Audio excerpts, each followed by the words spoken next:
Picture this. You're standing on a barren hilltop in southeastern Turkey. It's 12,000 years ago. The wind cuts across the limestone ridge, carrying dust and the smell of wild grasses. Below you, the Harran Plain stretches out in every direction, an endless landscape of rocks and scrub and scattered herds of gazelle. There are no cities here, no farms, no roads, nothing that looks like civilization as we understand it. But all around you, something impossible is happening. Dozens of people are hauling massive stone pillars across the plateau. These aren't small stones. They're towering T-shaped monoliths, some weighing over 16 tons. That's heavier than 2 full-grown elephants. And these people are moving them without wheels, without metal tools, without ropes made of anything stronger than plant fibers, without domesticated animals to help pull the load. They're doing it with their bare hands, wooden levers, and sheer determination. And they're not just moving the pillars, they're carving them, shaping them, decorating them with intricate reliefs of animals, foxes, snakes, scorpions, vultures, wild boars, creatures that stalk and hunt and kill. Then they're arranging these pillars in perfect circles, sinking them deep into bedrock, creating enclosed spaces that feel almost sacred. This is Göbekli Tepe, and it should not exist. Here's why this place is so mind-bending. The people building this monumental complex were hunter-gatherers. They had no permanent villages, no agriculture, no pottery, no metal. According to everything archaeologists thought they knew about human history, these people weren't supposed to be capable of creating something like this. Monumental architecture was supposed to come later, much later, after farming, after settlements, after complex societies with hierarchies and specialized labor. But Göbekli Tepe was built roughly 6,000 years before Stonehenge, 7,000 years before the Great Pyramid of Giza. It's older than writing, older than the wheel, older than civilization itself as we've traditionally defined it, and yet here it stands, the oldest known monumental architecture on Earth, created by people who supposedly lack the social complexity to pull it off. So, what compelled them? What force was powerful enough to make nomadic hunter-gatherers quarry and carve and move stones weighing tons? What vision drove them to return to this hilltop generation after generation to build and rebuild these circular temples? That's the Göbekli Tepe paradox, and it's rewriting everything we thought we knew about the birth of civilization. Over the next hours, we're going to explore how this place was discovered, what archaeologists have found there, who built it, and why. We'll look at the wild theories, the careful science, and the profound questions this ancient site raises about human nature itself. And if you're enjoying mysteries like this from our deep past, you might like the Sleepy Time History book about prehistoric secrets, available at sleepytimehistory.com. But first, we need to go back to 1963 to a hilltop that had been waiting in silence for almost 12,000 years. The site sits at the northern edge of the Fertile Crescent, that arc of land stretching from the Persian Gulf through Mesopotamia and the Levant where agriculture first took root, where human civilization supposedly began.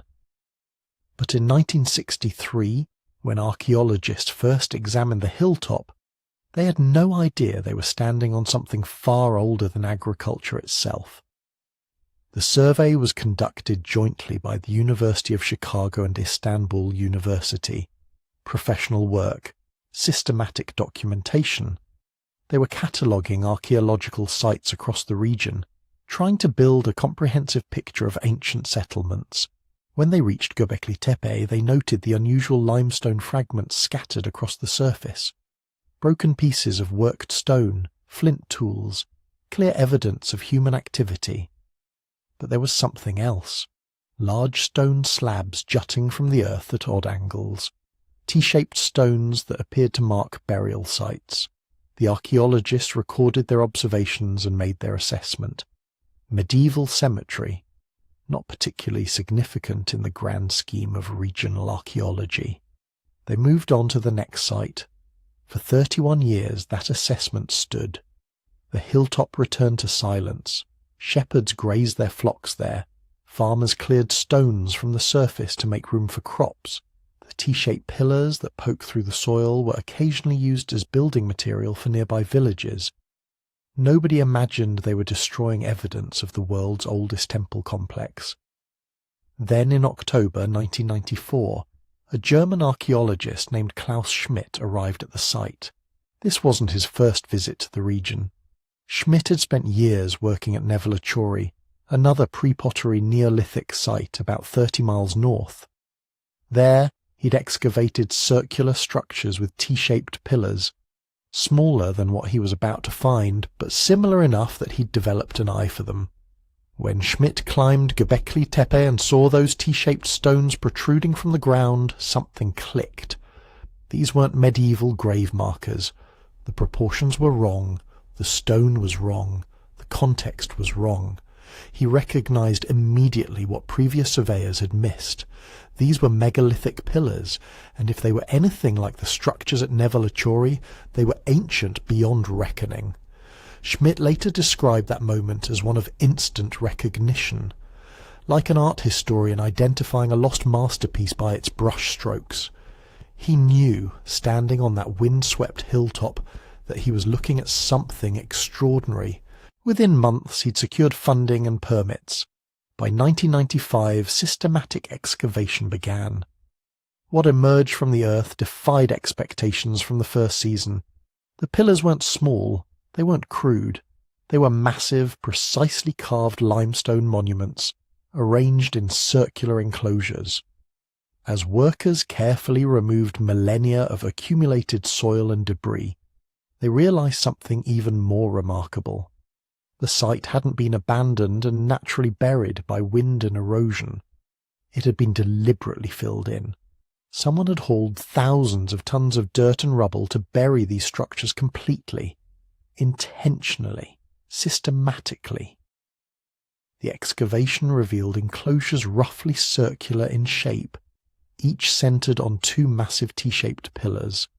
Smaller pillars ring the perimeter, creating enclosed spaces that felt deliberately sacred. The pillars themselves range from 10 to 16 feet tall, some weighing more than 16 tons. Their surfaces were covered with carved reliefs, animals rendered in startling detail, scorpions with curved tails, foxes mid-prowl, vultures with wings spread, bulls charging, snakes coiling. But it was the dating results that truly stunned the archaeological community. Radiocarbon analysis of organic material from the lowest layers pushed the site's construction back to roughly 9,600 BCE at the earliest. The complex remained in use for perhaps 1,500 years, with the latest activity dating to around 8,000 BCE. This placed Göbekli Tepe firmly in the pre-pottery Neolithic A and B periods, a time when humans were still hunting and gathering, a time when permanent settlements were just beginning to emerge, a time when, according to every established model of cultural evolution, people shouldn't have been building monumental architecture. Schmidt made this point repeatedly in interviews and publications. His famous declaration that everything we thought we knew about the origins of civilization was wrong wasn't hyperbole. It was a simple statement of fact. Göbekli Tepe existed 6,000 years before Stonehenge, 7,000 years before the pyramids.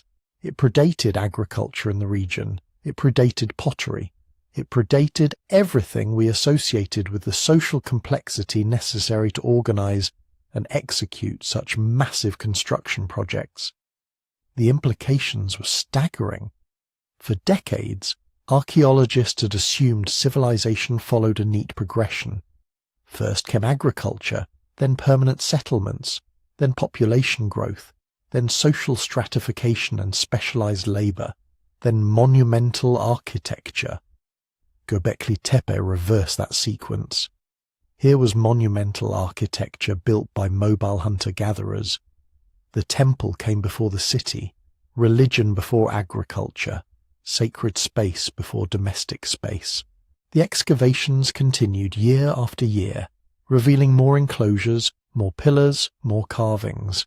Each season brought new questions, and as word spread through the archaeological community, researchers began looking at other sites in the region with fresh eyes. What else had they missed? Let's take a moment to really understand what they found, because the more you look at Göbekli Tepe, the stranger it becomes. The site they've excavated so far, everything you've ever seen in photographs or documentaries, represents maybe 5% of the total complex, probably less. Geophysical surveys using ground-penetrating radar and magnetometry have detected at least 20 distinct enclosures buried beneath the hilltop. 20 separate circular structures, each potentially as elaborate as the ones already uncovered. Most are still under the earth, waiting. Some will probably never be excavated. There aren't enough archaeologists, enough funding, enough time. The hill keeps its secrets, but what they have revealed is extraordinary enough. The heart of Göbekli Tepe consists of these circular or oval enclosures, each built to a similar but not identical pattern. The excavated structures, designated Enclosure A, B, C, D and so on, follow a basic architectural logic. Imagine standing in the centre of one. Two massive T-shaped pillars rise before you, facing each other like silent sentinels. They're the giants, the anchors of the space. Around the perimeter, smaller pillars form a ring, creating an enclosed area perhaps 30 feet across. Between these pillars, low stone walls sometimes fill the gaps, completing the circle. The pillars themselves are the real miracle. Carved from limestone bedrock at quarries located on the slopes of the hill itself, some stand over 16 feet tall, 5 meters of solid stone rising from bedrock floors that were carved level to receive them. The largest weigh between 10 and 15 tons. Think about that for a moment. 10 tons. That's the weight of 6 or 7 cars. And these people, these hunter-gatherers without metal tools, without wheels, without draft animals, they quarried these monoliths, carved them, transported them, and raised them upright with a precision that's hard to achieve even with modern equipment. The quarries show how they did it, or at least the beginning of the process. Workers carved trenches around the pillars, leaving them attached to the bedrock by a narrow base.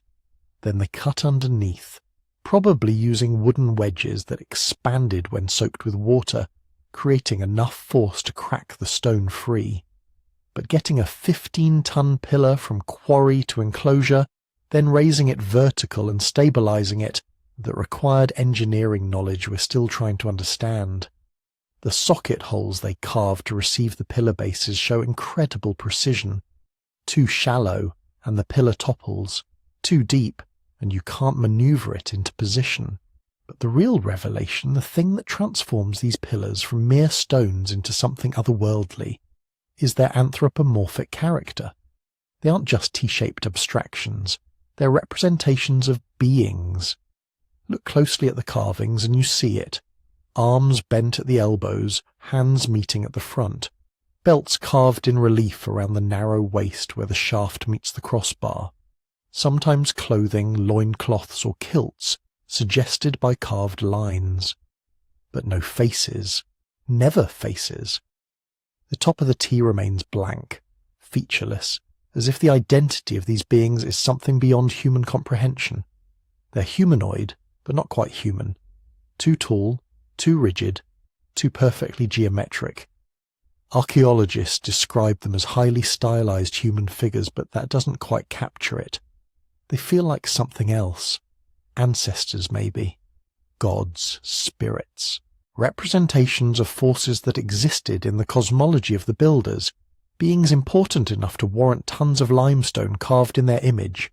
And then there are the animals, hundreds of them, carved in low relief across the surfaces of the pillars and on smaller stone blocks scattered throughout the enclosures. This is where Göbekli Tepe becomes a bestiary, a catalogue of the creatures that shared the world with its builders. Foxes appear frequently, carved with such detail you can see individual tufts of fur.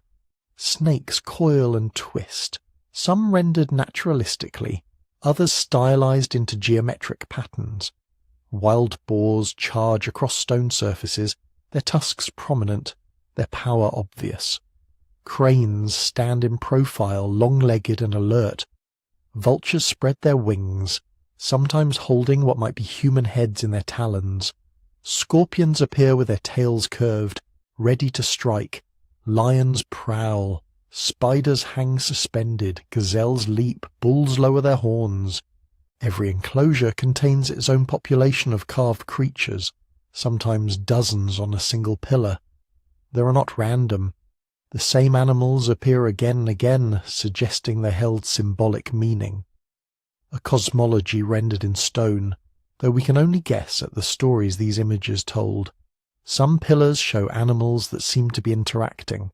A scorpion positioned above a vulture, a snake approaching a boar. Whether these represent narratives, seasonal cycles, or something more abstract, we don't know. The people who understood this language have been gone for 11,000 years. What we do know is that someone chose which animals to carve and where to carve them. Someone decided the central pillars in Enclosure D should be covered with foxes, while Enclosure C features more snakes and boars. These weren't random decorations. They were deliberate choices carrying meaning that mattered enough to justify the enormous effort required to carve them. And here's something that makes it all even stranger. The enclosures weren't permanent. Göbekli Tepe wasn't built and then gradually abandoned as structures decayed. It was systematically decommissioned. When a generation decided an enclosure had served its purpose, they filled it in, completely, deliberately. They hauled thousands of tons of dirt, rubble, broken stone tools, animal bones and debris, and buried the entire structure. Then they built a new one nearby, starting the process over. The fill layers show this wasn't accidental. It's too uniform, too intentional. Someone organized work parties to bury sacred spaces that had taken years to construct. And they did this repeatedly over the 15 centuries the site remained active. The oldest structures lie deepest, perfectly preserved by the rubble that covered them. The youngest was still being used when the site was finally abandoned entirely around 8000 BCE. Why? Why bury something so magnificent? That's a question we'll return to. But for now, just consider what it means. These people built temples, used them for a generation or two, then ritually entombed them before starting again. The hilltop became a palimpsest. Layers of sacred architecture built on the graves of earlier sacred architecture. 20 enclosures, perhaps more, each representing a cycle of construction, use, and deliberate burial. We've barely scratched the surface. So who were they? The people who carved these pillars, who organized the labor, who buried and rebuilt their temples generation after generation. They weren't farmers. That's the first thing you need to understand, and it's the thing that changes everything. When Klaus Schmidt first dated Göbekli Tepe to 9500 BCE, he knew immediately he was looking at something that shouldn't exist. Because 9500 BCE is Pre-Pottery Neolithic A.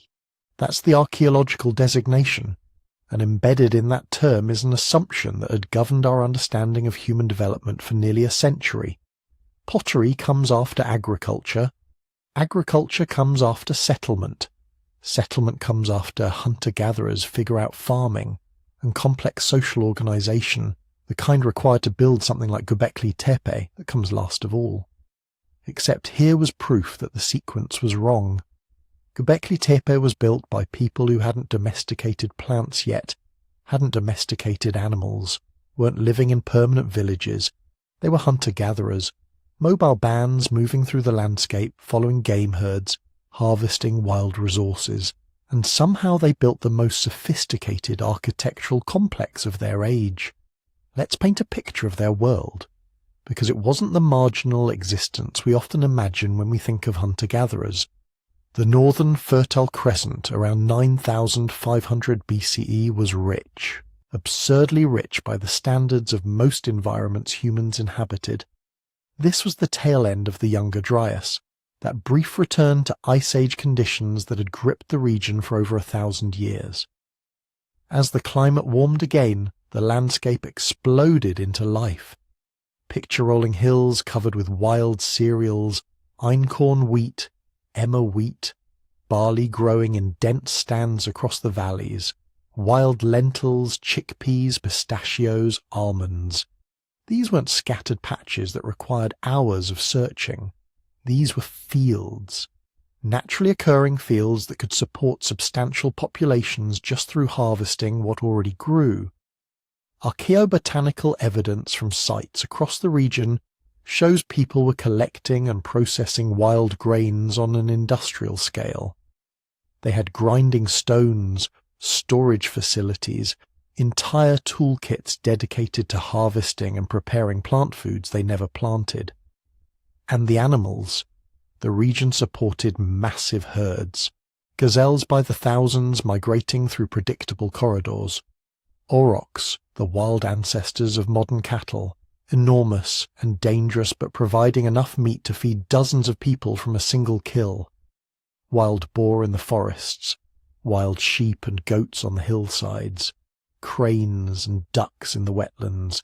This wasn't a landscape where people struggled to find their next meal. This was abundance. The animal bones at Göbekli Tepe tell the story. Archaeozoologists have analysed thousands of bone fragments from the fill layers. Gazelle dominates. Over 60% of identified bones come from gazelles, and not just a few scattered individuals. The bone assemblages suggest mass kills, entire herds being taken at once using drive techniques. You herd them into a confined space, a canyon or a constructed enclosure, and you take as many as you can process. But here's what makes it interesting. The age profiles of the gazelle remains don't match what you'd see from year-round subsistence hunting. They match what you'd see from seasonal hunting, focused on specific times of year when herds were most concentrated. This is feasting evidence. The sheer quantity of animal bones, the patterns of butchery, the way remains were deposited, it all suggests periodic gatherings where massive amounts of meat were consumed, not careful rationing of scarce protein. Abundance, waste, the kind of surplus you get when hundreds of people come together for celebrations that last days or weeks. And here's what's crucial. There's virtually no evidence of permanent occupation at Göbekli Tepe itself. No domestic structures, no storage buildings, no trash middens accumulated from years of daily life. The site was special purpose. People came here for specific reasons, probably at specific times, then left again. They weren't living on the hilltop, they were gathering there, so imagine the pattern. Small bands, maybe 20 to 40 people, extended family groups moving through their territories. They know this landscape intimately. They know when the wild cereals ripen, where the gazelle herds cross during spring migration, which oak groves produce the most acorns. They're not desperately searching for food. They're managing resources, making decisions about when to harvest, when to hunt, when to move to the next camp. But several times a year, maybe tied to seasonal changes or celestial events, the bands converge. Messages have been sent, agreements made. They gather at the hilltop, at Göbekli Tepe, the place that belongs to no single group but to all of them collectively. The place where their ancestors built the stone circles. The place where something sacred happens. They bring food, dried meat, harvested grains, nuts, whatever surplus they've accumulated. Because when they gather, they feast. They slaughter gazelles in quantities that would be wasteful for a single family but make perfect sense for a gathering of hundreds. They eat. They drink whatever fermented beverages they've learned to make. They conduct ceremonies we can only imagine, and they work on the temple. Because building Göbekli Tepe required organization on a scale that seems impossible for mobile hunter-gatherers. Quarrying a 15-ton pillar takes days, maybe weeks. Moving it takes dozens of people pulling in coordination. Raising it vertical requires engineering knowledge, planning, probably trial and error that resulted in broken pillars and crushed fingers. Carving the reliefs takes time, skill, artistic vision. You need specialists, someone who knows how to carve stone, someone who knows how to organize labor, someone who decides which animals go on which pillars. This is complex social organization, hierarchy probably, specialists certainly, shared belief systems strong enough to motivate enormous collective effort. And it's all happening before agriculture, before permanent settlement, before any of the things we thought were prerequisites for this kind of society. The old model said agriculture created surplus. Surplus allowed specialization. Specialization led to social complexity, and social complexity eventually produced monumental architecture. Göbekli Tepe reverses the sequence. First came the gathering. First came the temple. Then, maybe because people were already gathering anyway, someone had the idea to plant some of those wild cereals near the enclosures, to keep gazelles penned instead of hunting them, to stay. The temple didn't emerge from civilization. Civilization emerged from the temple. For most of the 20th century, the story in the textbooks was tidy. First, people domesticated plants and animals. Agriculture created predictable surplus.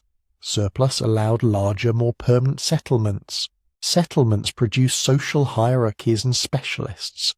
And only then, at the top of that pyramid, did you get temples, priests, and monumental stone architecture. Religion and ritual in this model were luxuries that came after full bellies, the icing on the cake of civilization. Göbekli Tepe walked in, 12,000 years old, and calmly flipped that cake onto the floor. Because on that windswept hill, the sequence seems to run in reverse. There is no clear evidence of domesticated wheat or barley when the earliest enclosures were built. No sheep or goats that are definitively under human control. No rows of houses clustered around the monument. The temple stands alone, centuries before anything we would comfortably call a farming village. And yet all the things we once thought only farmers could do are already happening. There is coordinated labour on a large scale. There are specialists, or at least highly skilled artisans, who know how to carve limestone into sleek T-shapes and wrap those pillars in belts and animal forms. There is planning spanning generations, enclosures built, used, buried, and replaced in a ritual cycle that must have carried myth and memory along with it. In the old narrative, you would expect that kind of complexity to emerge from a dense village of mud brick houses, with granaries and courtyard hearths and streets worn by daily traffic. At Göbekli Tepe, there's almost none of that. The domestic life is elsewhere. The monument is the thing that gathers people in and holds them, for a season, in one place. Klaus Schmidt understood how disruptive this was. When he began excavating in the 1990s, he was steeped in that classic Neolithic story. He had worked at Nevalachori, a nearby site that did fit the old model better. A small farming village of the early Neolithic with houses, clear evidence of domesticated plants, and, crucially, its own little stone sanctuary with T-shaped pillars inside. Ritual tucked neatly inside an already settled, already agricultural community. But at Göbekli Tepe, the sanctuary comes first. The village, if it ever existed on the same hill, has left almost no trace. Schmidt's response was quietly radical. Maybe, he suggested, we had the causality backwards. Maybe the decisive step toward farming wasn't someone accidentally dropping seeds near a campsite and discovering they sprout.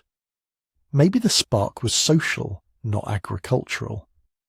Imagine the problem from the perspective of the people themselves. Several times each year, hundreds of individuals converge on this hill to feast, build, carve, bury, and rebuild. They need meat in astonishing quantities. They also need something else: carbohydrates, grains, starches. If you're organising a multi-week gathering with labour crews hauling 15-ton stones, you don't want to trust completely to whatever wild plants happen to be ripe that week. You want reliability. Schmidt's hypothesis is simple and unsettling. Perhaps it wasn't that farming allowed temples to be built. Perhaps the temple created the need for farming. If Göbekli Tepe became a fixed point in the landscape, a sacred rendezvous where calendars turned and stories were retold, then feeding those gatherings becomes a logistical challenge. You need predictable surpluses at predictable times. The wild stands of einkorn and barley scattered across the hills are generous, but they're also patchy and timing is fickle. The answer over generations might have been to start tending the plants you already depended on, to weed a patch, to scatter extra seeds in promising soil, to harvest more carefully, leaving some heads intact for resowing near the gathering place. Not because you're trying to invent agriculture in an abstract sense, but because you have a recurring social obligation. Show up at the temple with food, share in the feasts, fulfill your part in the ceremonies, meet your in-laws, arrange marriages, renew alliances, mourn the dead, tell the old stories under the stars. You don't farm because it's more efficient. You farm because you have to be there. In that light, domestication isn't an economic breakthrough. It's a side effect of ritual. This idea sounds dramatic, but it doesn't rest on Göbekli Tepe alone. The surrounding region, the Taş Tepeler, stone hills, is dotted with cousins and siblings of the Hilltop sanctuary. Karahan Tepe, 50 kilometres to the southeast, has its own enclosures, its own T-shaped pillars, its own sculptural language. Nevalachori, now lost beneath the waters of a dam reservoir, showed those same T-pillars integrated into a proper village plan. At Sefer Tepe, Hamzan Tepe and other sites, similar architectural elements appear: stone circles, central pillars, communal spaces far more elaborately built than any individual dwelling. Taken together, they suggest a regional tradition. Communities scattered across the upper Euphrates and upper Tigris valleys seem to be experimenting with a new idea, that some places are not just campsites or hunting blinds, but permanent centres of meaning, fixed sacred cores that outlast any single building or band. And around those sacred cores, other changes gather. At later sites in the region, the botanical record begins to shift. Wild cereals are still present in huge quantities, but grain and chaff show subtle morphological changes. Thicareches, altered seed attachment points, the tiny anatomical fingerprints of domestication. At Nevalachori, at Çayönü further to the east, you see houses clustering, storage facilities becoming more elaborate, human burials integrated into building foundations. The world is sliding, slowly, toward village life. The temptation is to force a simple story here. Temples caused farming, but the closer archaeologists look, the messier and more interesting the picture becomes. Göbekli Tepe is older than clear evidence of domesticated plants, but people in the region were already intensively exploiting wild cereals before the first pillars were raised. They had sickles with glossy useware from cutting stems. They had grinding stones worn smooth by years of processing grain. In some places, semi-sedentary camps predate the most elaborate ritual centres. In others, the biggest monuments appear before any lasting settlement. Instead of a neat ladder, first agriculture, then villages, then temples, what emerges is more like a web. Ritual gatherings, intensive use of wild resources, early cultivation, seasonal aggregation, and emerging social hierarchies are all tangled together, influencing each other in feedback loops. You call people to a sacred hilltop, and that makes it worthwhile to plant nearby. You begin to tend plants, and that makes it easier to hold bigger gatherings more often.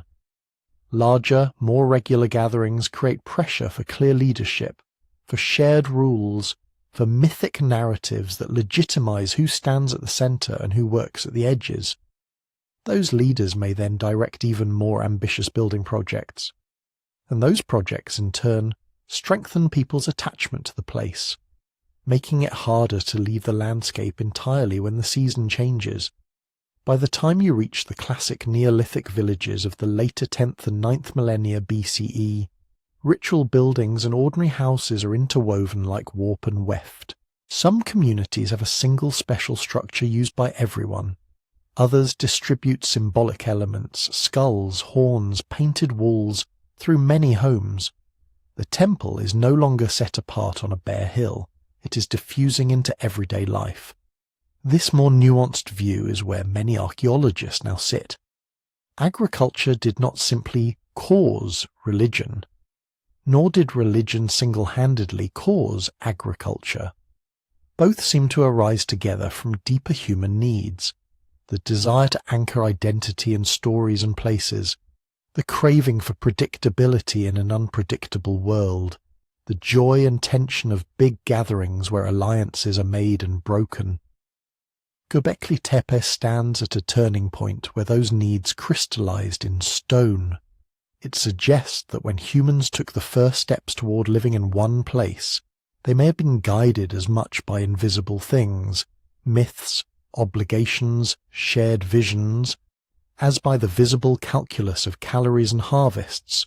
It is easy from a modern perspective to imagine that material comfort drives everything, that once you have enough food you can afford art, temples, philosophy.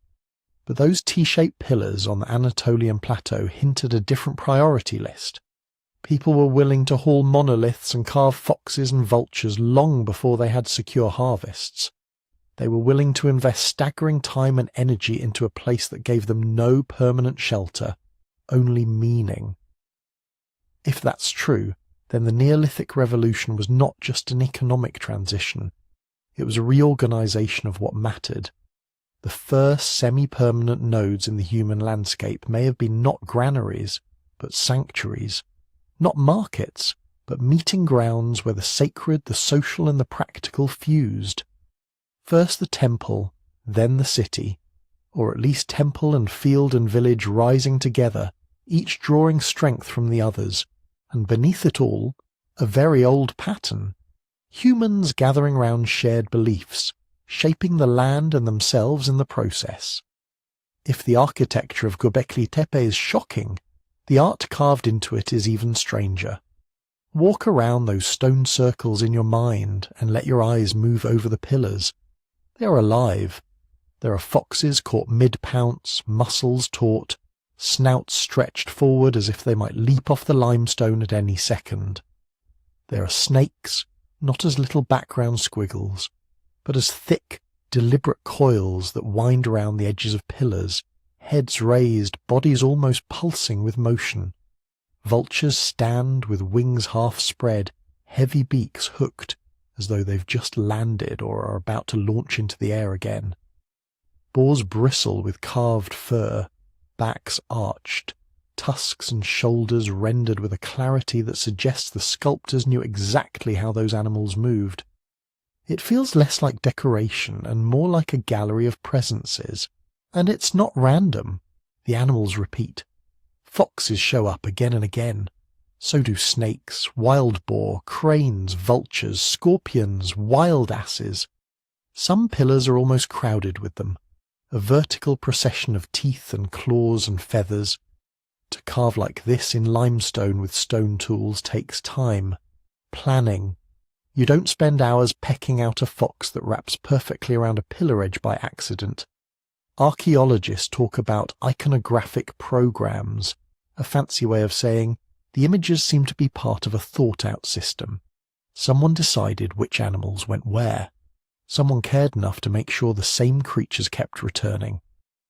If you're used to later prehistoric art, you might expect that these would simply be pictures of the animals people hunted and ate. A kind of visual diary or maybe hunting magic, images meant to help ensure a good kill. But the bones in the trash heaps tell a different story. When researchers sift through the food, remains from Göbekli Tepe, what they find in overwhelming quantities are the usual suspects of the local steppe: gazelle, wild sheep, wild aurochs cattle. These are the animals that filled the cooking pits and roasting fires. Yet on the pillars, gazelle are almost completely absent. The key prey species, the everyday staples, barely appear at all. Instead, the stars of the stone are often animals that were dangerous to approach or not particularly worth hunting for meat. Foxes, snakes, big birds of prey, scorpions, carnivores, scavengers, creatures that live in burrows, in the air, in the cracks between things. That mismatch is one of the clues that the carvings are not simply illustrations of daily life. They're about something else. What that something else is, of course, is where the arguments begin. One line of thought sees these animals as totems, markers of identity. In many later societies, clans or lineages associate themselves with a particular creature: the wolf people, the eagle people, the bear people. The animal becomes a kind of shorthand for the group's ancestry, its origin story, its shared obligations. If Göbekli Tepe was a gathering point for bands scattered over a wide landscape, the different pillars might have belonged symbolically to different groups. We carve foxes, they carve cranes. Those people over there are under the sign of the boar. In that reading, the stone circles are like a map of social relationships, written in fur and feathers instead of names. Another possibility is that these are cosmological beings, guardians, boundary keepers, or spirits associated with different parts of the invisible world. Snakes and scorpions have a way of standing in for danger in many traditions. Vultures and other carrion birds often hover around ideas of death and transformation. The animals might have been understood less as natural creatures and more as owners of specific realms, below ground, in the sky, at the water's edge, on the haunted margins between safe camp and wild unknown. Some anthropologists push the idea further into shamanic territory. In many hunter-gatherer cultures, certain individuals act as intermediaries between the human community and the spirit world. They journey in dreams or trance, accompanied by helper animals, or transformed into animal form themselves. The repeated motifs at Göbekli Tepe, fox, snake, vulture, might be the visual vocabulary of those journeys. Spirit allies, dangerous companions, beings encountered on the other side of ordinary perception. There's also a more straightforward, almost psychological reading. Perhaps the pillars are a catalogue of threats: foxes that steal meat, snakes that bite, boars that charge, scorpions that sting, vultures that arrive when bodies lie exposed, a wall of carved reminders of everything that can go wrong out there, gathered and tamed in stone, turned into something you can face and name. All of these ideas are plausible. None can be proven. But when you look closely at certain scenes, the themes of danger and death begin to stand out. Across the site, human figures do appear, but they are rare and often presented in unsettling ways.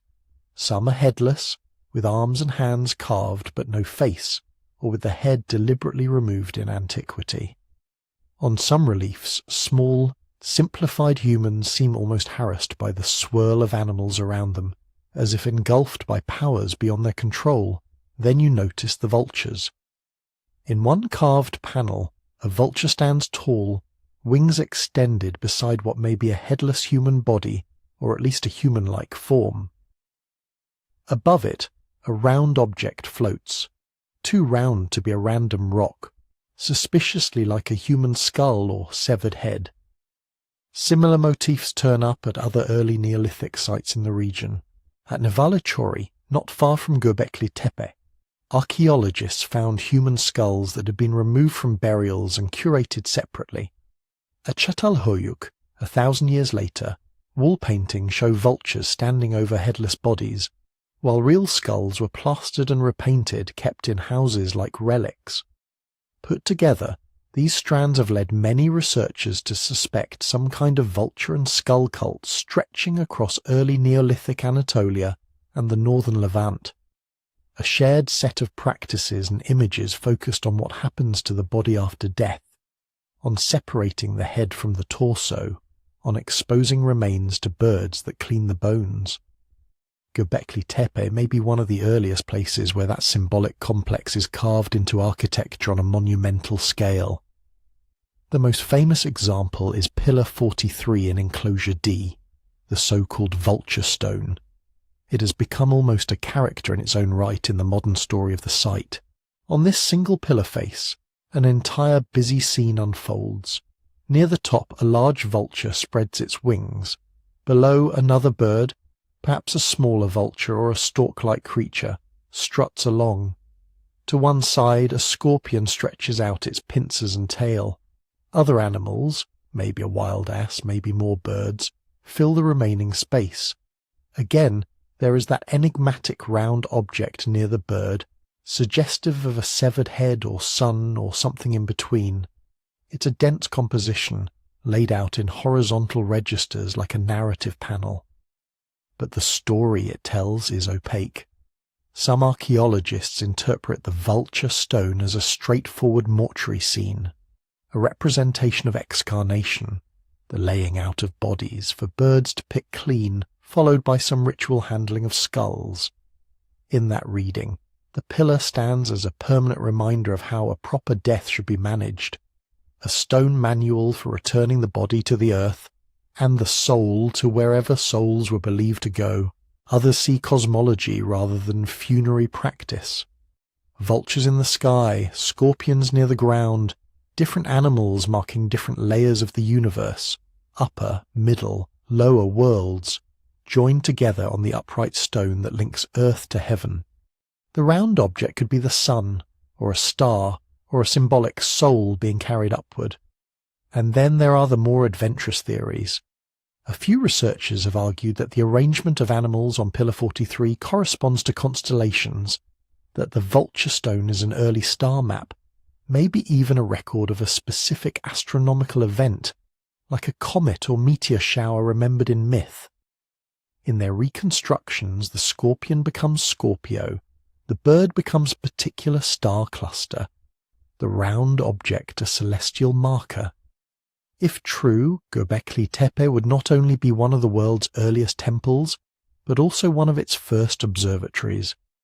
Most archaeologists greet such precise identifications with caution. The temptation to project familiar constellations backward in time is strong. So is the urge to turn every mystery into a code ready to be cracked. But the further we go into this kind of decoding, the more we risk seeing our own patterns rather than theirs. That, in the end, is the humbling part of this language in stone. We can see that the carvings are systematic. We can chart which animals cluster together, which motifs recur, which pillars seem to form pairs or oppositions. We can trace parallels to later practices, skull removal here, vulture scenes there, and build reasonable bridges of interpretation. But we do not know the words they spoke when they pointed at these carvings. We do not know the myths parents told their children as they ran their hands over the foxes and snakes. We don't know which images made people laugh, or shiver, or fall silent. The grammar of this symbolic system has been lost. We are left with single, powerful nouns: fox, vulture, snake, head, circle. The verbs and conjunctions that tied them into full sentences, those are gone. Still, the stone speaks in its own way. It tells us that by 9500 BCE, on a hill in southeastern Anatolia, humans were already thinking in layers of meaning, about death and danger, about identity and the invisible, about how to bind those things to place. They chose animals as their alphabet and pillars as their pages. They carved their fears and hopes into limestone, trusting that the figures would stand long after any individual storyteller had gone. We stand at a distance of 12,000 years, squinting at those same foxes and vultures, trying to hear the sentences behind them. And even if we never fully succeed, the effort itself reminds us that symbolic thought, This urge to make marks that stand for more than themselves is as deep a part of us as stone and bone and grain. The pillars are not just architecture. They're conversation pieces in an ongoing dialogue between the living and the dead, the human and the more than human, the seen and the unseen. And at the centre of that dialogue stand the T-shaped figures themselves, those silent, abstracted giants. To understand them, we have to ask an even stranger question. Who, exactly, were the pillars meant to be? If the animals are the language, the T-shapes are the speakers. Walk into Enclosure D in your mind and look past the foxes and vultures for a moment. What dominates the space isn't the carvings at the edges, but the two enormous pillars in the centre. They're not just posts, they're figures. Each of those central monoliths stands nearly 5.5 meters tall, towering over the ring like stone giants. At first glance they seem simple, a vertical shaft with a crossbar on top, like a capital T. But when you look more closely, when you let your attention settle, you start to see the human hiding inside the geometry. Along the sides, low on the shaft, shallow reliefs emerge, arms bent at the elbows running downwards. The hands are turned forward, fingers long and elegant, reaching toward the front of the pillar where a belt is carved, complete with buckle and hanging loincloth. On some, a fox pelt drapes like a stole. These aren't random decorations. They occupy the same place on the pillar where a person's arms and hands and hips would be. Archaeologists call these anthropomorphic pillars for a reason. They are bodies in disguise. And yet, for all that bodily detail, something is missing. There are no faces. The tops of the pillars, those big crossbars that first catch the eye, are utterly blank. No eyes, no nose, no mouth. Sometimes there are necklaces or symbols just under the neck area, but the head itself remains an empty, featureless block. It's as if the sculptors went out of their way to say, yes, this is a person, but not any person you know. That deliberate facelessness is part of the mystery. In later statues, when people want to honour a leader or ancestor, they often do the opposite. They emphasise the face, the individuality. Here, at Göbekli Tepe, the human form has been abstracted to its bare essentials. Torso, arms, hands, belt, no personal identity, no expression. Who, then, are these beings meant to be? One family of interpretations sees them as ancestors. In many small-scale societies, the dead don't simply depart. They remain as powerful presences woven into the landscape, watching over their descendants, demanding respect. Houses might be built over burials, skulls might be kept and displayed. Lineages claim territory not just by living there, but by saying, our forebears are in this ground. If Göbekli Tepe functioned as a gathering place for scattered groups, those central pillars could be ancestor spirits made visible. Not grandpa or grandma as individuals, but the deep, collective people before us that multiple bands trace themselves back to, faceless because they stand for all, not one. The smaller pillars that form the ring might then be like a congregation of lesser spirits, clan ancestors, group patrons, standing around the two great founding figures in the middle, each ring a kind of stone family tree. There is some circumstantial support for this reading in the region. Not far from Göbekli Tepe, in the modern city of Şanlıurfa, workers in the 1990s uncovered a strange statue during construction. It's now known as the Urfa Man. He's about life-sized, carved from limestone, with a stylized body and hands clasped to his abdomen. The eyes were once inlaid with black obsidian. The face is simple, but unmistakably human. He dates to roughly the same period as Göbekli Tepe, making him the oldest known life-sized human sculpture yet found. Urfa Man looks uncannily like a small, detailed cousin of the faceless pillars.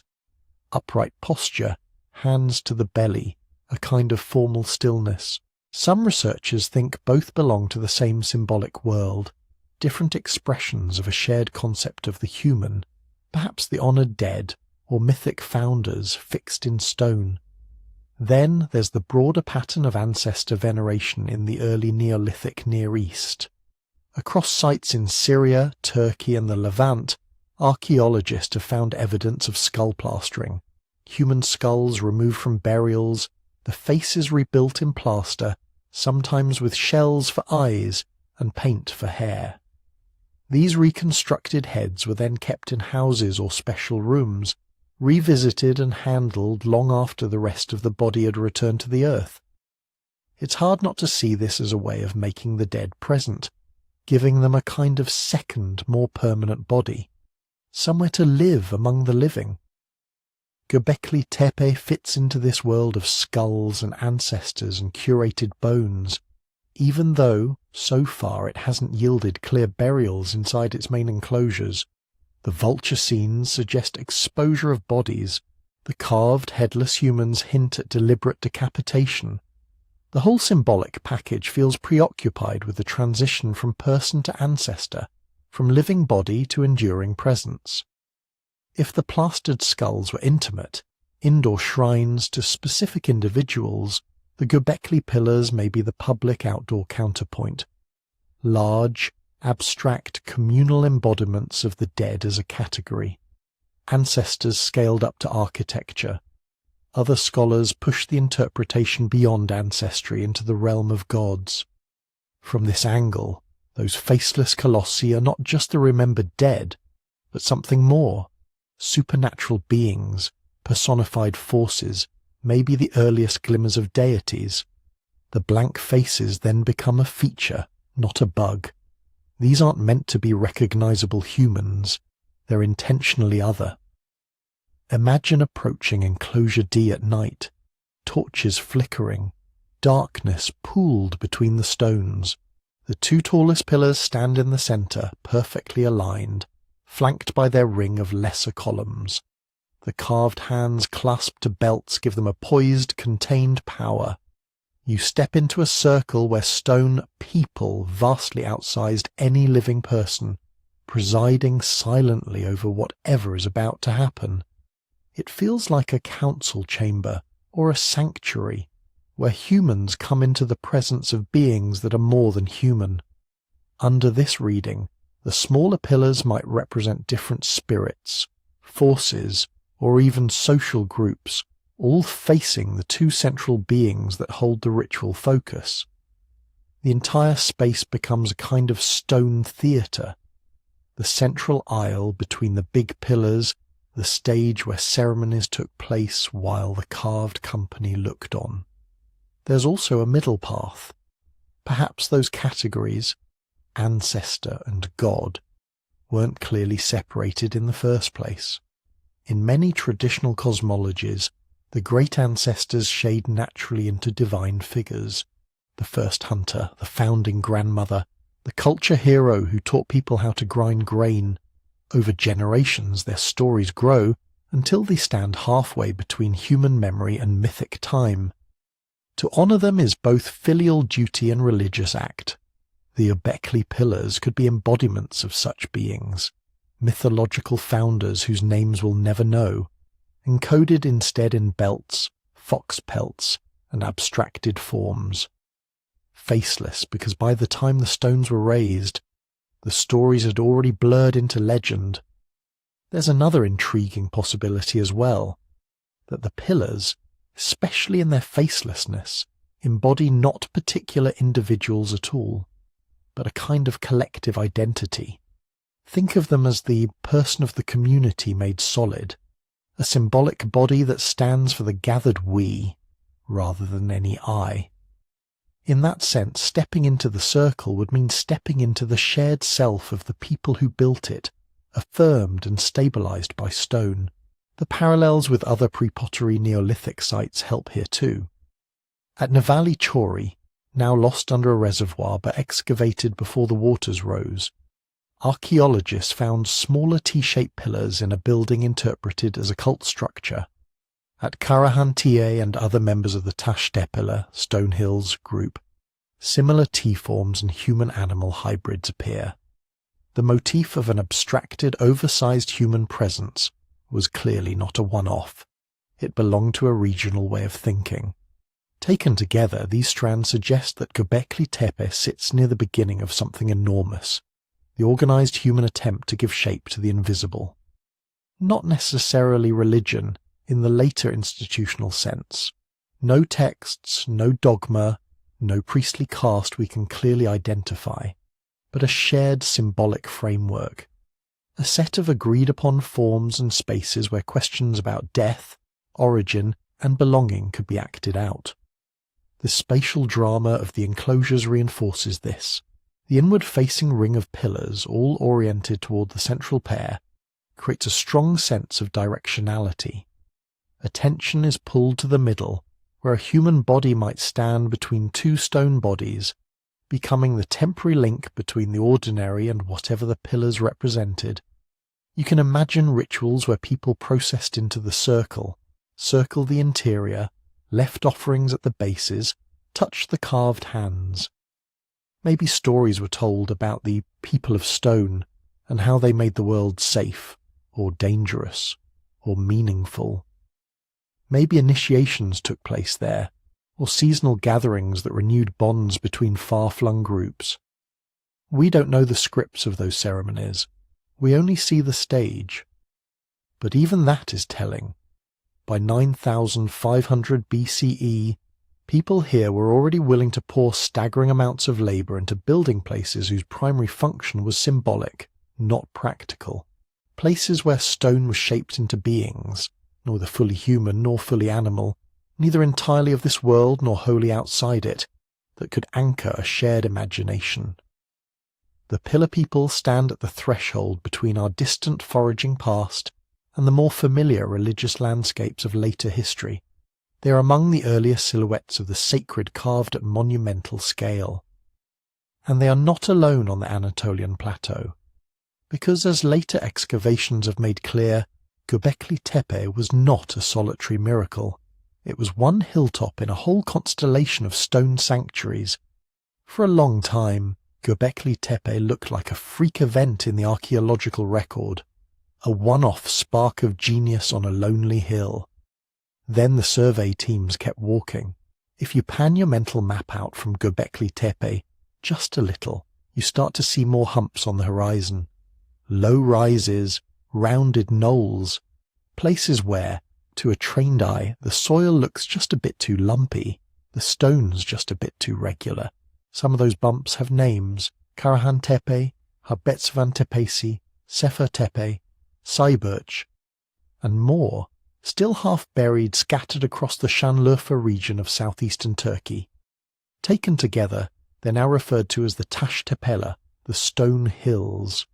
Not one site, but a project. An entire landscape of early Neolithic activity, all dating to roughly the same window as Göbekli Tepe, all showing variations on the same stunning theme. Hunter-gatherers shaping stone into meaning at a scale nobody thought possible. Once you know that, Göbekli Tepe stops being an isolated miracle. It becomes the best preserved chapter of a wider story. The most dramatic of its siblings, at least so far, is Karahan Tepe. Karahan lies about 35 kilometers from Göbekli Tepe as the crow flies. Same general region, same broad upland terrain. On the surface, it used to look unremarkable, another stony rise in a stony country.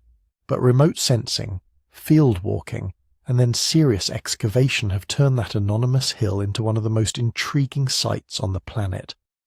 Like Göbekli Tepe, Karahan Tepe has T-shaped pillars.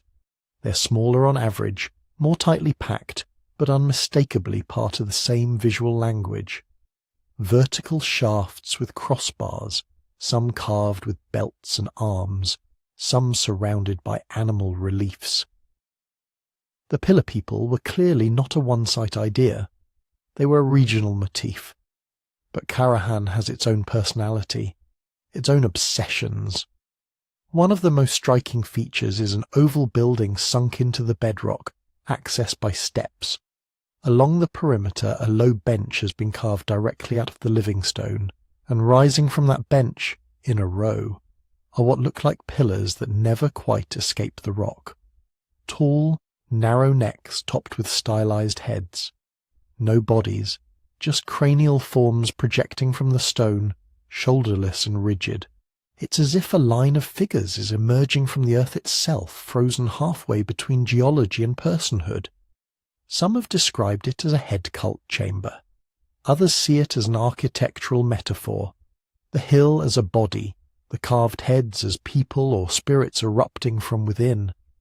Whatever its exact interpretation, the space feels different from the open rings at Göbekli Tepe.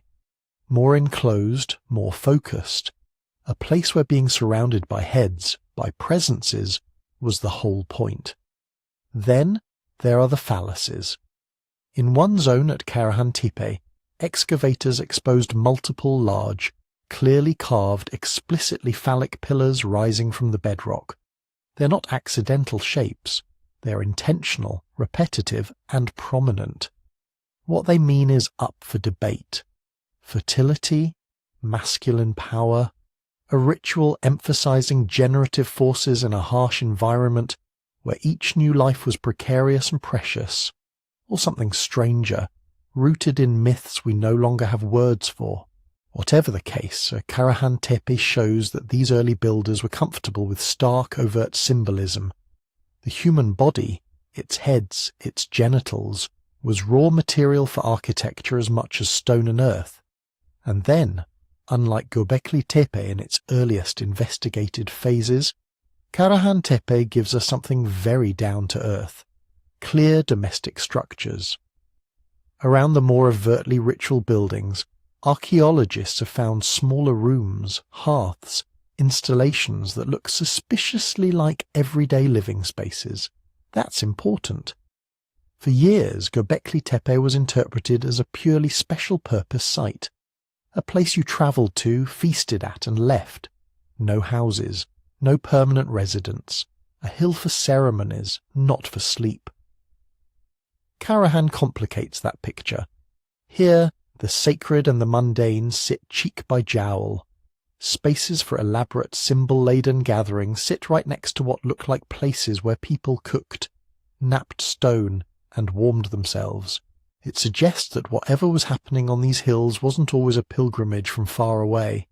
Sometimes it might have been life at home. And Karahan is just one member of the Stonehills family. At Harbetsuvan Tepe, another site in the same regional cluster, excavators have revealed smaller T-shaped pillars and stone features echoing the Göbekli style. The scale is more modest, but the logic is familiar. Upright stones formalizing a space, animal imagery marking boundaries between ordinary and special. Sefer Tepe, known from surveys and limited work, appears to preserve yet another variation on the theme. More T-shapes, more deliberate architecture, hinting that almost every significant rise in this landscape might conceal some chapter of the same cultural experiment. Then there is Saburs. Saburs came to wider attention when archaeologists uncovered a carved stone panel embedded in the wall of a building. It shows a human figure in dynamic pose grasping a bull with one hand and a leopard with the other. The animals are rendered with power and tension. The human stands between them, arms outstretched in a composition that feels astonishingly like a scene, a moment, a narrative. It's not just a random collection of creatures as many earlier Göbekli reliefs could be read. It's a relationship, human to bull, human to leopard, all bound together in a single composition. Some researchers have argued that this may be one of the earliest known examples of narrative art, a story in stone, maybe a mythic episode, maybe a stylized hunting rite, maybe an origin tale told around embers and then fixed on the wall so it wouldn't fade. Whatever the story was, Saburs shows that the symbolic world of the Taş Tepeler was not static. It evolved. It experimented. It moved from stacked catalogues of animals to more overtly staged scenes. When you put all these sites on a map, patterns begin to emerge. They're not random dots. They cluster along certain ridges and water sources, forming what could be imagined as a sacred geography, a constellation of hills where people gathered, carved, feasted, and remembered. The similarities, the T-pillars, the animal reliefs, the human-animal hybrids, tell us there was a shared mental toolkit across the region. Ideas, motifs, maybe even specific stories were circulating over tens of kilometers. At the same time, the local quirks, the head chamber at Karahan, the phallic grove, the narrative panel at Saburs, suggest that each community also put its own spin on the shared style. This implies networks, communication, perhaps seasonal movements that took people from one hill to another, revisiting certain places at certain times of year in a kind of ritual circuit. It is not hard to imagine pilgrimage routes, though we should be careful with the word, not organized in the later sense, with official doctrine and centralized authority, but recurring journeys all the same. A band from one valley travelling to a sister hill for a midwinter gathering, visitors bringing obsidian or shells, hosts slaughtering animals, offering meat and story in exchange for news and alliances. In that sense, Taş Tepeler may represent one of the earliest visible ritual landscapes on Earth, not a single sanctuary, but a whole terrain woven together by meaning. And because we now have more than one example, earlier assumptions based on Göbekli Tepe alone are being revisited. If Karahan Tepe has domestic architecture mixed in with its monumental structures, might later levels at Göbekli also hide houses we've simply not recognized yet? If Saburs preserves narrative reliefs alongside standing stones, should we expect more explicit story panels at other hills, currently buried? The more hills we open, the more we see that temple versus village, ritual versus domestic, were probably not cleanly separated categories for these people. Sacred buildings grew out of the same communities that knapped flint and roasted gazelle. The line between ceremony and daily life was likely more porous than our tidy modern labels suggest. Recognizing the wider Stonehills network has also changed things in the present. The Turkish government has poured significant resources into the Taş Tepeler project, funding excavations, creating protective shelters, planning visitor centres, and promoting the region as a cradle of early monumental architecture. For Turkey, this is not just about science, it's about heritage, about being able to say, on these hills, at the dawn of settled life, people were already dreaming in stone. For archaeologists, the investment means something else. Time, tools and teams to peel back more of the earth gently, layer by layer. Each season adds new pieces to a puzzle that 30 years ago nobody even knew existed. And for us, drifting through this story at the edge of sleep, Taş Tepeler offers a comforting kind of perspective. Göbekli Tepe was never a lone stroke of genius by an isolated group. It was one voice in a chorus stretching across the hills. An entire region of hunter-gatherers had begun to think in monuments, to inscribe their questions about life and death and power into the bedrock itself. The stone hills remind us that when something new appears in human history, a way of building, a way of believing, it rarely does so in perfect solitude. It arrives as a pattern, a wave, a shared experiment humming through many minds at once. And on these Anatolian hilltops more than 11,000 years ago, that shared experiment was just beginning. When you put all of that together, the stone hills, the pillars, the animal stories, you can probably feel the next question forming. If hunter-gatherers were carving an entire symbolic universe into stone this early, what exactly were they doing? That's the space where the controversial theories step in, the places where the evidence thins out and imagination rushes to fill the gaps. Let's start with a single stone. Among the many pillars at Göbekli Tepe, one has become a kind of celebrity. Pillar 43 in Enclosure D.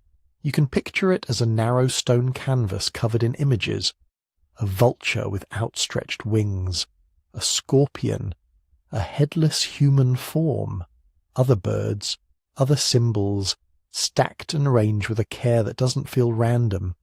To most archaeologists, it's a dense piece of Neolithic symbolism.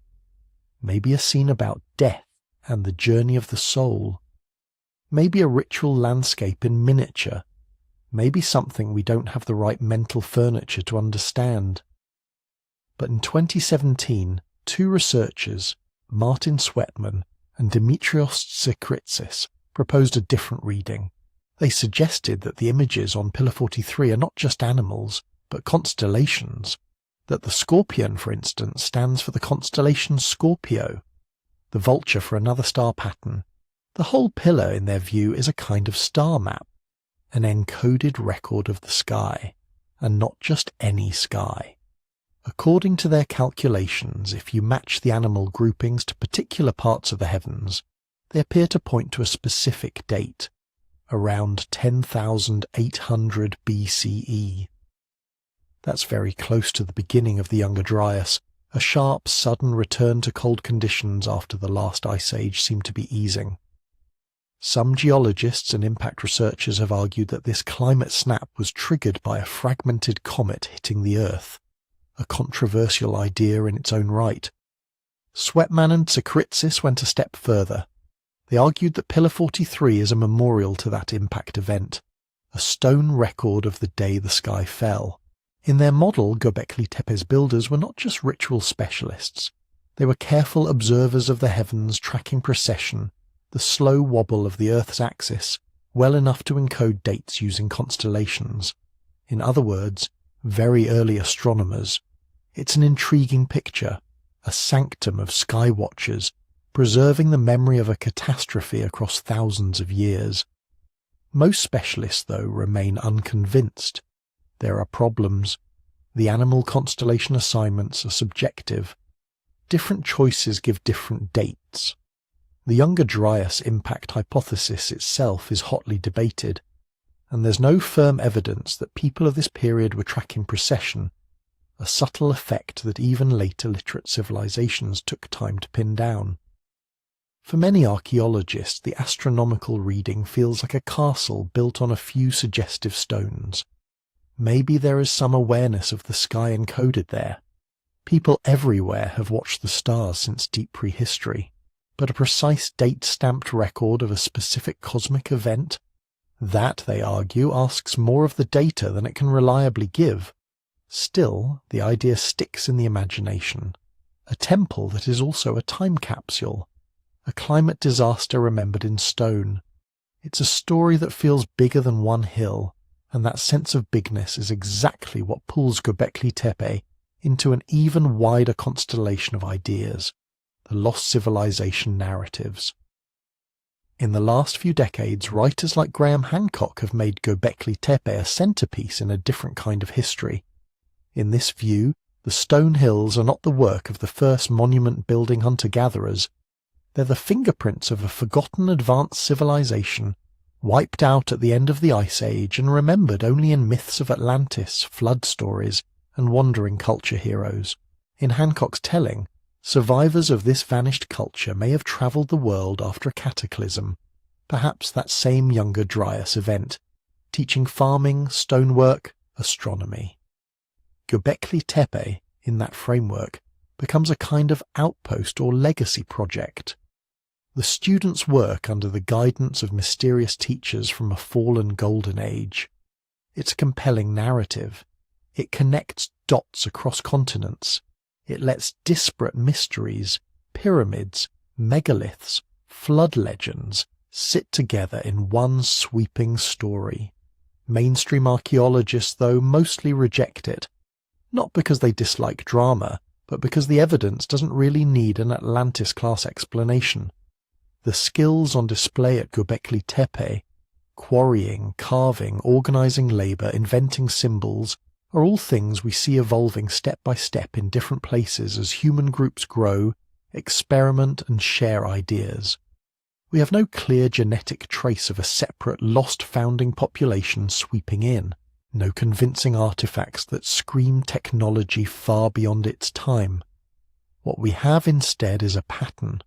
Local hunter-gatherers whose tools, bones and food remains run continuously through the layers, slowly transforming their way of life over centuries. For most researchers, that continuity matters. It suggests a story of gradual innovation and cultural creativity, not an injection of outside genius. Yet the lost civilization idea won't quite go away, partly because our evidence is incomplete, partly because there is something undeniably startling about people with no pottery, no metal, no cities, standing up pillars that would challenge much later societies. And that, in turn, feeds the most dramatic set of interpretations of all, the ancient alien narratives. For some, Göbekli Tepe feels too sophisticated, too early to be human in origin. The leap in symbolic expression, the sheer effort of moving and shaping such massive stones, the lack of obvious precursors, these become puzzle pieces assembled into a familiar picture, extraterrestrial visitors inspiring, directing, or even building the site. The logic often runs quietly on an assumption that primitive people couldn't have done this alone, that hunters and foragers, without metal tools or wheels, were somehow too simple to organize complex projects or imagine layered mythologies. But when you step back, that assumption says more about us than about them. We know from countless ethnographic studies that small-scale societies can do extraordinary things with limited technology. Polynesian navigators crossed thousands of miles of ocean using stars, swells, and bird flight. Indigenous Australians mapped landscapes and laws into songlines carried in memory, not stone. Arctic hunters built intricate social rules and survival strategies in some of the harshest environments on Earth. Human ingenuity is not a late invention. It's baked in deep. At Göbekli Tepe, experimental archaeologists have taken that seriously. They've gone back to basics: flint tools, wooden levers, rope made from plant fibers and animal hide. They've shown in practical trials that limestone pillars of comparable size can be quarried, shaped, moved, and raised using nothing more than the techniques available in the early Neolithic. It's not easy, it's not quick, but it's possible. Other researchers point to ethnographic parallels.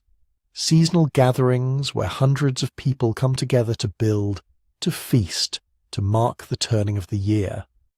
Think of northwest coast potlatches, where status is performed through ritual and gifting. Or megalith-raising ceremonies in parts of Indonesia, where whole communities move stones cooperatively, chanting as they walk. In that light, Göbekli Tepe stops looking like a technological impossibility and starts looking like an extreme version of a very human pattern. Groups investing huge amounts of shared labour into places that hold their stories, their identities, their contact with the sacred.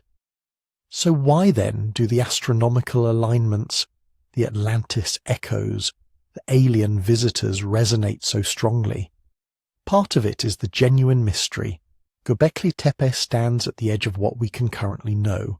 There are no written records, no clear descendants pointing back and saying, our ancestors did this for that reason.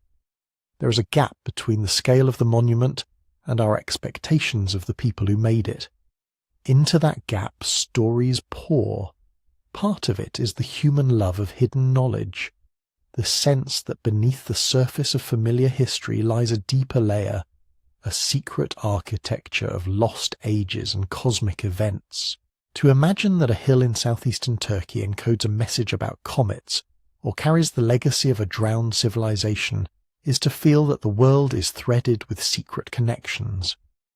And part of it is that grand narratives are soothing in their own way. A single, sweeping explanation, aliens, Atlantis, a lost order of astronomer priests, feels cleaner than the messy, incremental, deeply local process that archaeology usually reveals. The archaeological response to all of this isn't to crush wonder, it's to redirect it, to say, look at what ordinary humans can do when they're not really ordinary at all, when they're motivated, bonded by belief, and willing to pour generations of effort into shaping a hilltop. Imagine the conversations around those fires, the elders refining stories with each telling, the craftsmen experimenting with new carving techniques, the hunters planning the next feast, knowing it will bring together people who haven't seen each other since the last migration.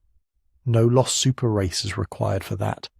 No visitors from the stars, just people with brains like ours, hearts like ours, living in a world that felt to them as vast and charged with meaning as any we could invent. In that sense, the mainstream explanation is not actually mundane. It might be the most awe-inspiring one of all, because it says that the capacity to raise pillars against the sky, to encode myth into stone, to remember and reshape the past, that capacity belongs to us, to our species, to communities with simple tools and complicated dreams. Göbekli Tepe doesn't need Atlantis to be magical. The magic is that 12,000 years ago, on a windy ridge above the plains, hunter-gatherers looked at an empty hill and saw a place where heaven and earth could meet. And then, stone by stone, they made that vision real. Which brings us to another mystery. After pouring so much effort into these monumental circles, after carving their animals and their pillar people and arranging everything with such care, they buried it, deliberately, systematically, as if closing a chapter of their own story. Why would anyone fill in their own temples? Those beautiful stone circles, the fox pillars, the vultures, the strange T-shaped beings. They weren't left standing in the open, slowly collapsing under wind and rain. They were entombed.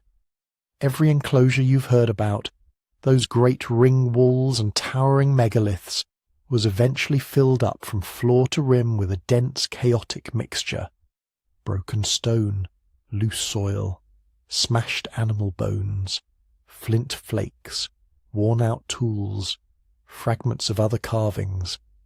In places, that artificial hill of rubble is several meters deep, more like the contents of 100 ancient trash heaps poured into a single basin than the gentle drift of time. And that's the first important point. This was not nature taking its course. Natural abandonment tends to be slow and uneven. Roofs fall in, walls slump, wind blows dust into corners.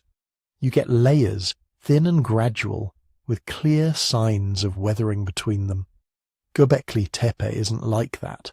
The fill sits against the pillars in a way that says, this was tipped in, shoveled, carried, dumped. In some cases, large stones were dropped in whole, jammed between the T-shapes like wedges.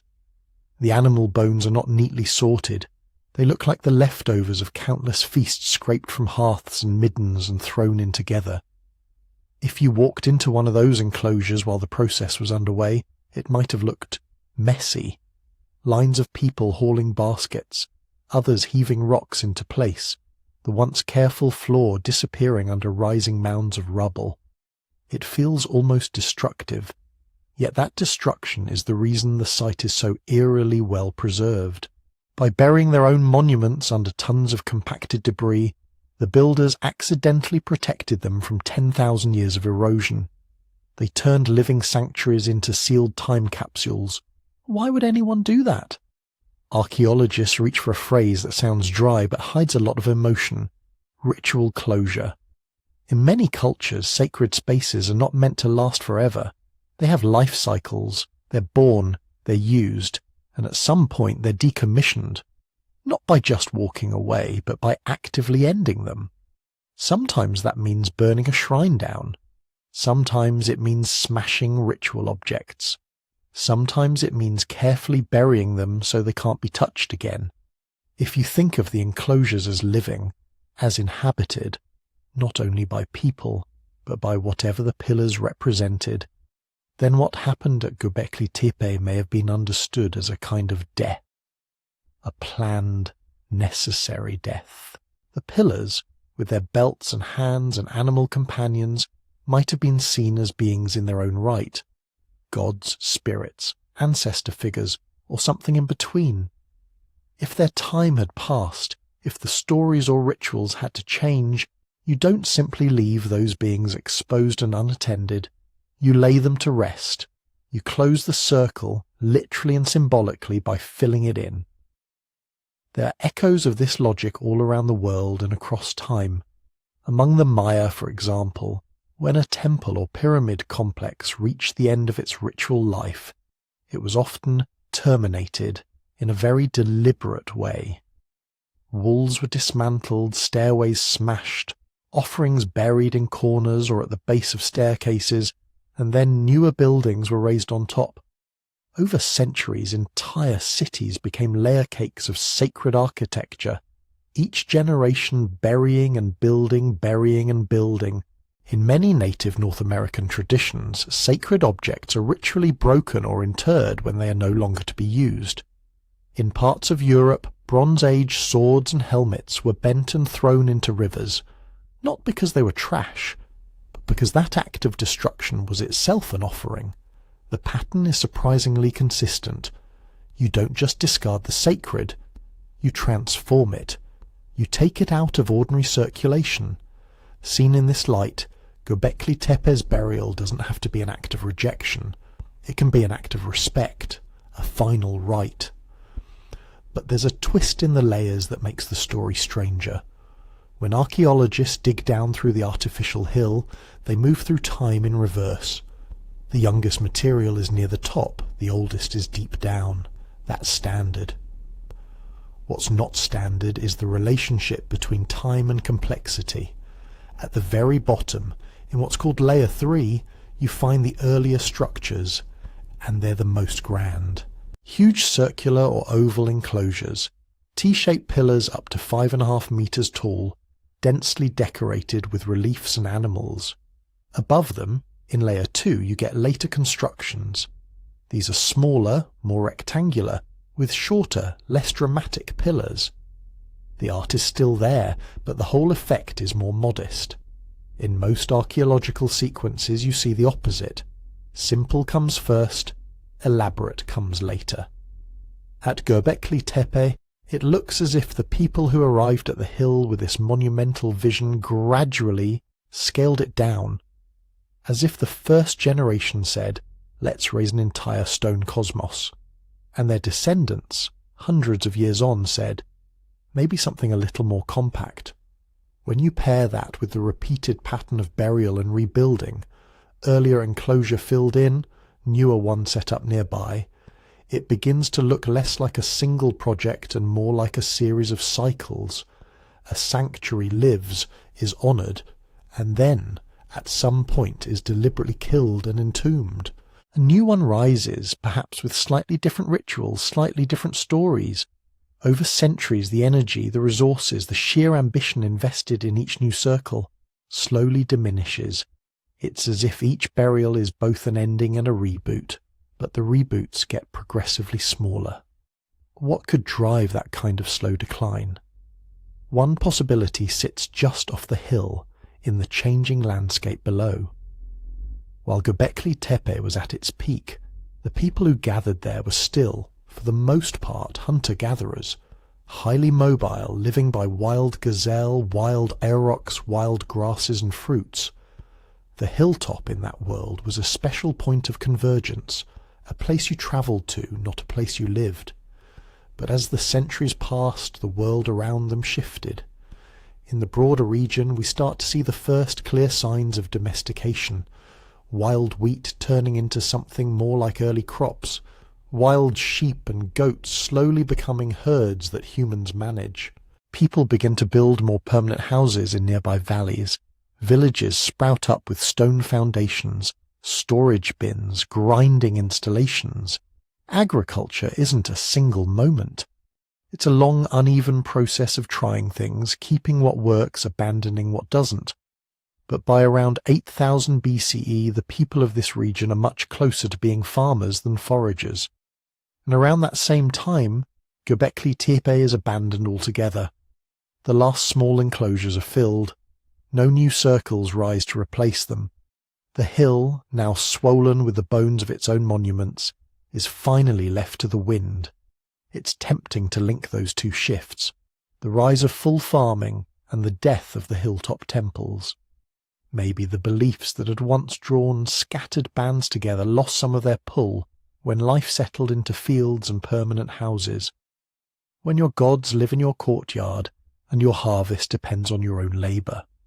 A remote stone cosmos on a ridge might feel less central. Maybe the rituals moved down into the villages, into new kinds of shrines we haven't yet recognised, into household altars instead of towering pillars. Or maybe the meaning of the old symbols simply grew thin over time, stories that once rang like thunder weakening into echoes that no longer compel people to gather by the hundreds. We don't know. We probably never will know in detail. What we can see, though, is that the burial of Göbekli Tepe wasn't a single, sudden act.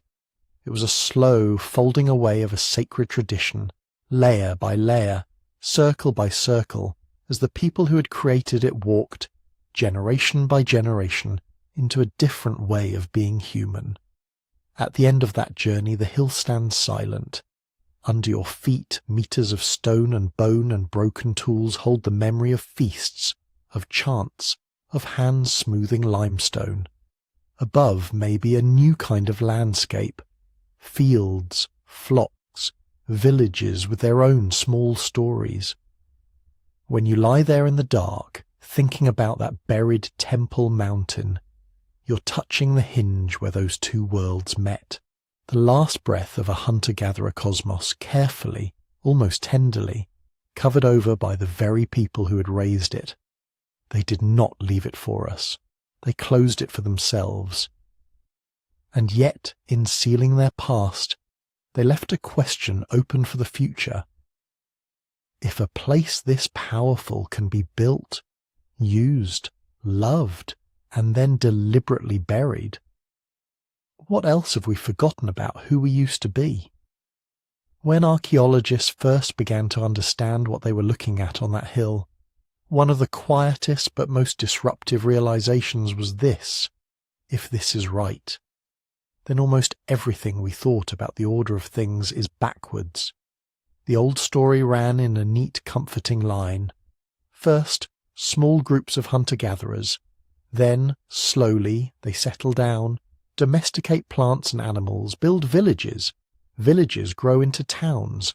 Towns grow into cities. Cities invent writing, governments, priesthoods.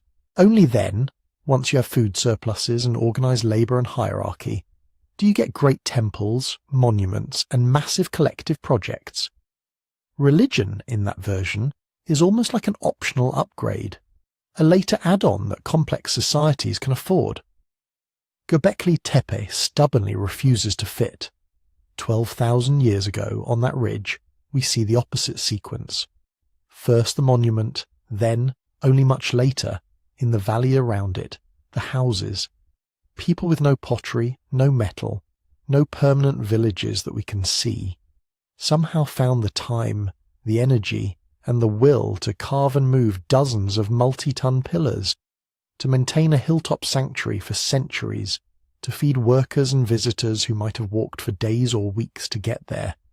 They did this not because they had excess food and spare labour lying around, but because they believed something together. That's the unsettling part.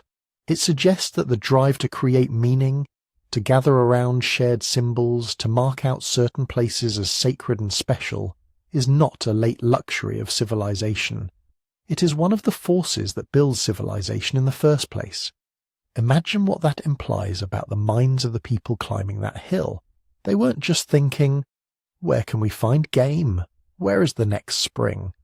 They were holding stories big enough to move stones weighing as much as a truck, big enough to organize hundreds of people who did not share a village or a chief, big enough to keep them coming back for generations. In that light, Göbekli Tepe is not just an archaeological puzzle. It's a mirror held up to a part of ourselves we don't usually see. Because if hunter-gatherers could orchestrate something like this, with nothing but chipped stone and willpower, then our capacity for collective imagination, for shared purpose, is far more ancient and fundamental than our textbooks once allowed. It also forces us to rethink another quiet assumption, the idea that history is a simple climb from primitive to advanced, from rough to refined, from small to large. Walk down through the layers of the hill and that ladder collapses. At the bottom, the largest, most ambitious, most exquisitely carved circles. Above them, smaller, plainer, less imposing structures. If you mapped only the architecture, you might think the site started at its peak and then stepped down, as if the brightest flame came first and everything after was an afterglow. That's deeply at odds with the comforting narrative where our distant ancestors shuffle around in simplicity, and every century since is an improvement. Here, the people who lived earlier seem to have attempted something grander than their descendants. It doesn't mean they were better or more advanced in some absolute sense, but it does remind us that complexity is not a straight line. Human cultures surge and recede, ambitions swell, then deliberately contract.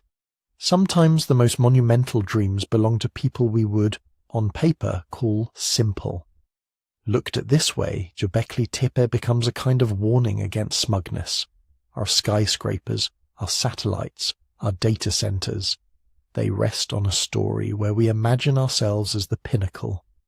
But 10,000 years before writing, people with stone tools and no cities were already taking on projects that still baffle us.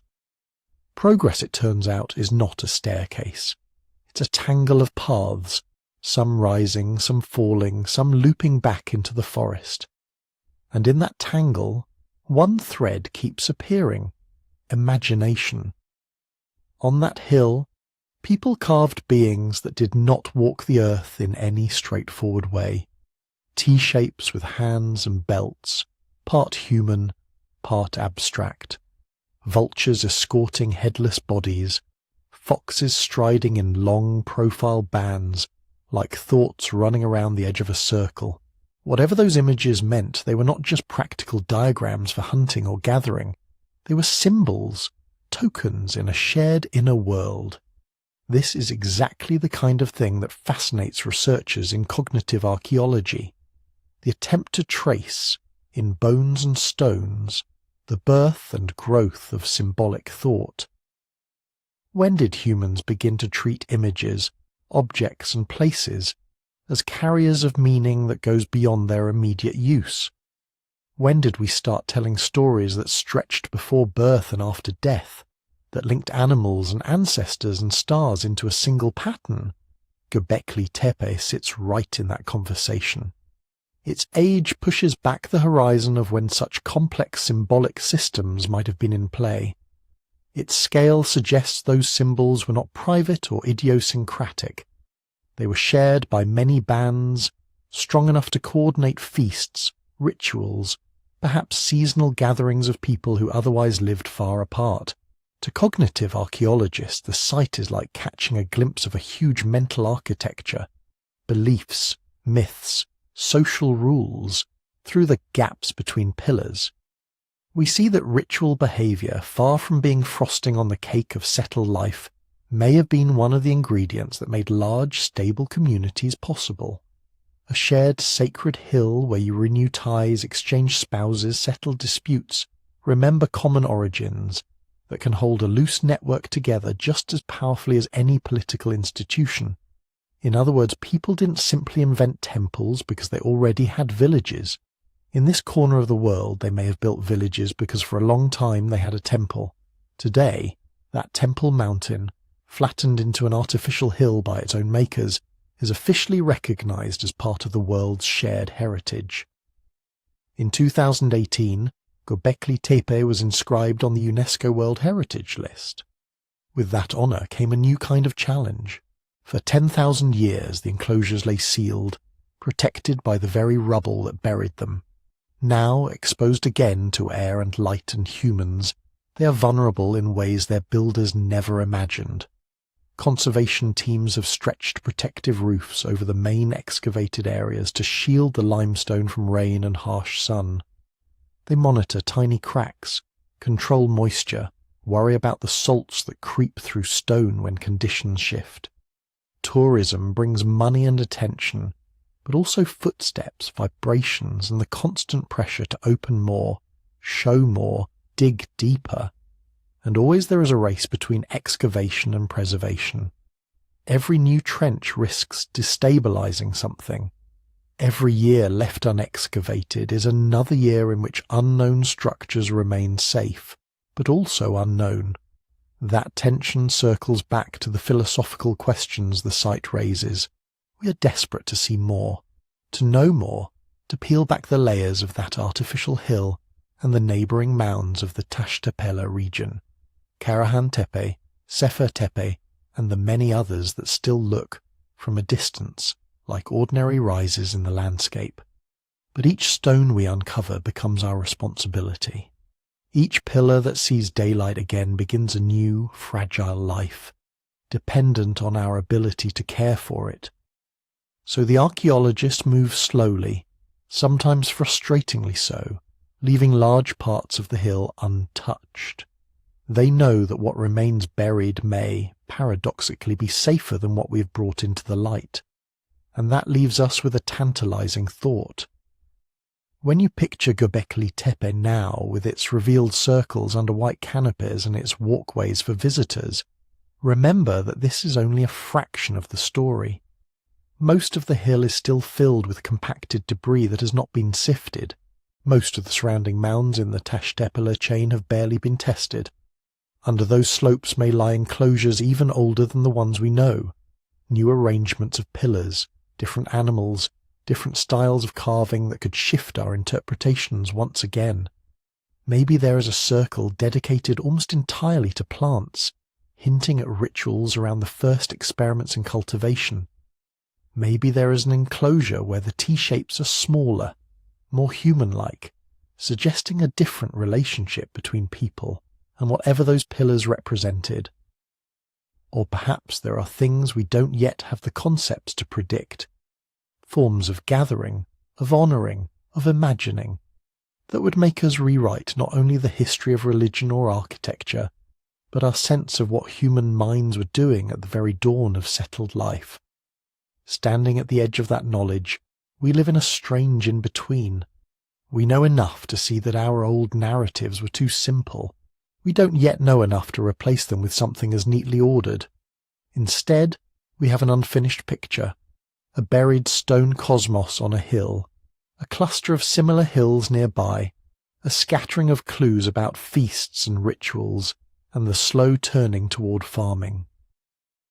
In that incompleteness, there is a kind of quiet invitation to remember that our species has been making meaning together for a very, very long time, to accept that progress is not a straight climb, but a series of experiments, some of which tower early and are then gently buried, and to hold, in the back of our minds, the awareness that under other hills, in other places, other forgotten worlds still sleep. At Göbekli Tepe, the people who built the first known temple did their best to hide it from the future.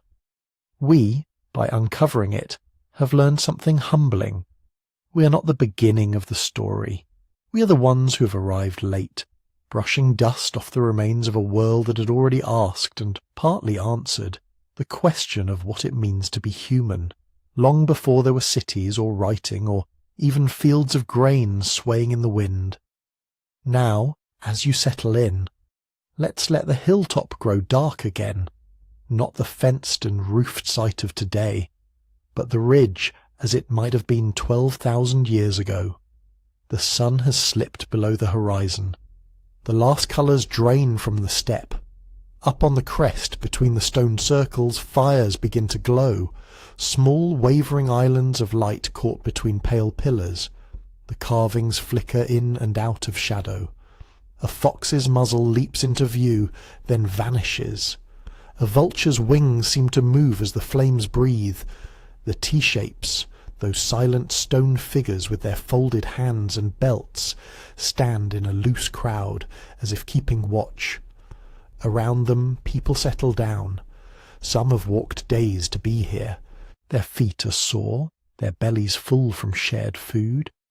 Children doze against warm shoulders. Somewhere someone finishes a story in a low voice, a story about how the world began, or why the seasons turn, or what waits beyond death. Above all of them, the sky is crowded with stars. No light pollution, no cities, no engines. Just the Milky Way poured like a white river overhead. The same constellations we see now, the same turning dome of night. Those people do not know us. They do not know what a city is, or a satellite, or a screen. They have never heard the words Göbekli Tepe. But the thing that pulled them up this hill, the urge to gather, to carve symbols into stone, to stand together under the open sky and feel that there is more to life than hunting and hunger, that impulse is the same one that leads us to wonder about them all these millennia later.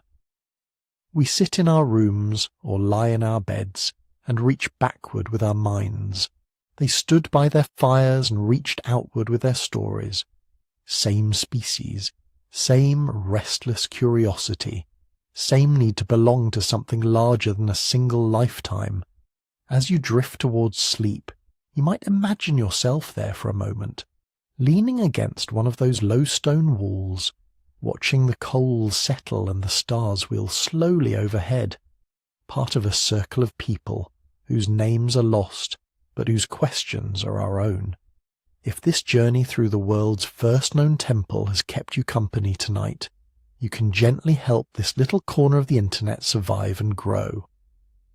When you have a quiet moment, perhaps tomorrow, consider liking this video, subscribing to the channel, and leaving a comment. If you'd like, share where you're listening from, the city, the country, the landscape outside your window.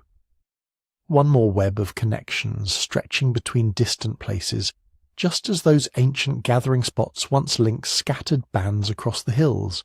And if your curiosity about these deep beginnings is still awake, even as your body grows heavy with sleep, you can explore further.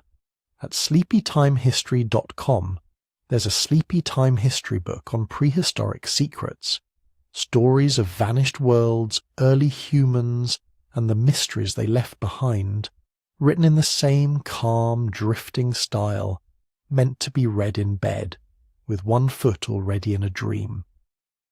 For now, though, you don't have to solve any puzzles or remember any dates.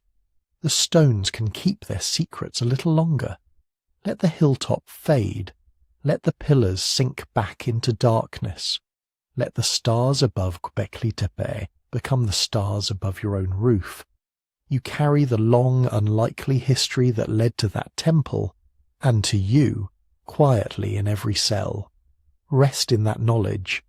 May your night be peaceful, your dreams expansive, and your sleep deep and untroubled. Good night from the world's first temple.